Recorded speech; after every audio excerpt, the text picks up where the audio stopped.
Bonsoir à tous, je dis bien bonsoir puisque nous allons jouer en nocturne. Alors, je vais apporter ma petite lumière et... Ah oui, ce jeudi je n'ai pas été excellent, pardon, je n'ai pas mis excellent, je peux pas être bon tous les jours, voilà. Et mon coup de cœur s'est montré fautif. Bon, on va essayer de faire mieux ce vendredi soir avec des chevaux que j'aime bien. Alors, bien sûr, on sait que les Bijons visent le meeting d'hiver, que les Bijons sont généralement en forme dès le début du meeting d'hiver parce qu'ils sont mis en retard de gain, c'est-à-dire que l'entraîneur il attend le plus long moment possible pour faire rentrer et ensuite enchaîner les engagements favorables et prendre un maximum de gains.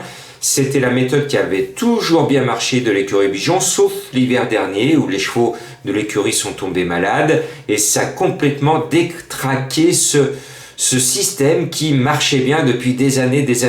Alors là, la machine de guerre s'est peut-être remise en marche. Dans ce cas-là, Diane Doctor va gagner. Mais, j'ai l'impression qu'elle croise sur sa route deux dames qu'il va falloir respecter et la meilleure à mes yeux. Et en plus, c'est le cheval qui a tapé dans l'œil à Madame Colombo, c'est DS Noir, le 16. Et son driver Eric Raffin ne cache pas sa grande confiance. Lui aussi se voit gagner. Eh bien, je pense qu'elle est peut-être légèrement au-dessus du lot. DS Noir, c'est un joli nom. Elle a de la classe, on peut s'appuyer sur ses chances. Et puis attention au 15 Désiré des Landes. Elle vient de briller dans un quintet plus relevé. La logique voudrait qu'elle soit à l'arrivée. Et puis, il y a trois jolies filles qui sont au départ, qui ont fait l'arrivée de quintet, donc seulement trois.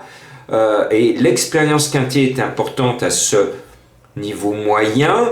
C'est le 6, le 12 et le 15. Le 6, le 12 et le 15, vous allez voir que ces trois expérimentés sont dans ma sélection.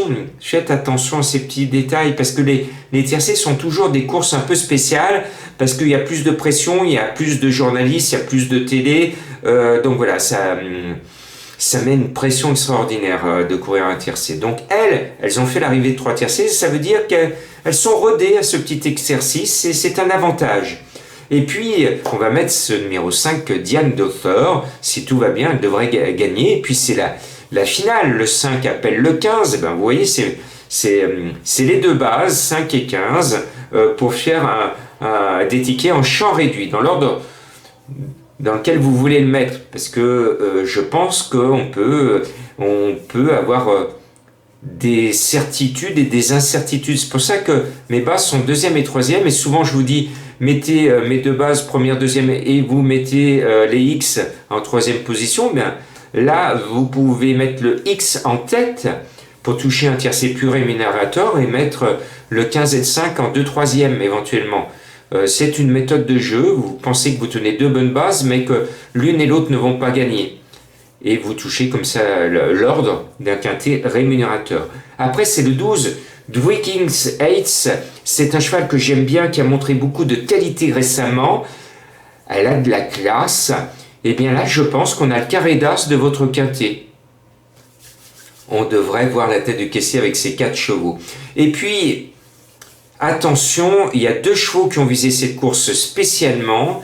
C'est mon coup de cœur d'abord, le 11 d'Arcana du Nord. Elle a été affûtée, préparée pour, non pas le jour J, mais le soir J. Et je pense qu'elle ne va pas nous décevoir. Sa cote est annoncée à 16 contre 1. Eh bien, c'est bon à prendre.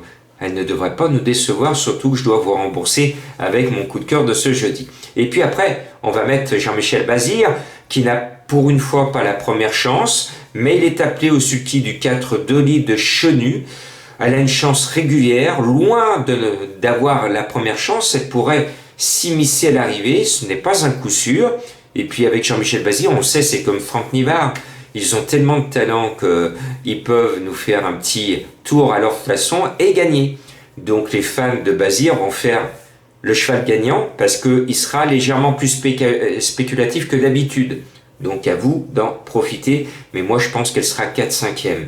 Et puis, la deuxième qui a vraiment visé cette course, c'est le 13 Diva Beauregard. Elle m'a tapé dans l'œil cet été où elle a aligné les succès en petite catégorie chez les amateurs.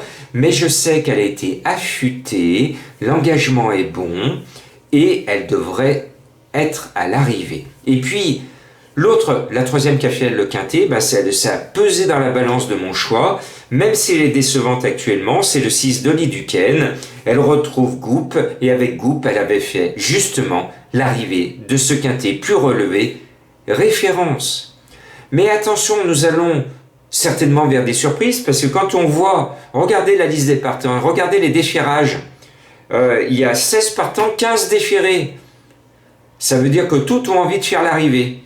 Il n'y a qu'un cheval que vous pouvez rayer, c'est l'As. Voilà. Bonne chance.